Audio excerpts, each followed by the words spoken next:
চা খেতে হলে এরকম বড় কাপে করে খেতে হবে জনমের মতো। আজ এই সর হাগু ধরছে। আরে শেষ শেষ শেষ শেষ একেবারে এখানে কাম সারি ফেলি যাতে আর বাথরুমে যেতে না হয়।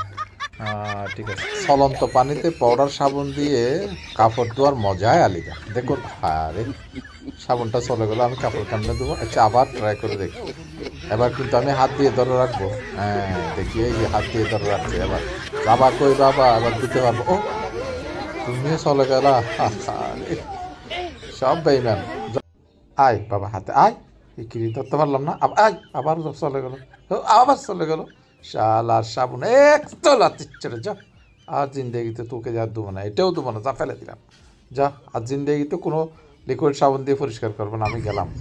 আই সর আমি মাটি নিয়ে আসতেছি। ও পড়ে গেলাম। আরে আরে আরে আরে আমি ধরতে আসলাম যে তোকে, আমি তো ধরতে পারলাম না। দেখ দেখ দেখ দেখ, আমি 500 কেজি তুলতে পারি। এই রে, চলে গেছে। আমার ফাঁস দিয়ে গেলে একটা লাথি খেতে হয়, তোকে একটা মারলাম, যা।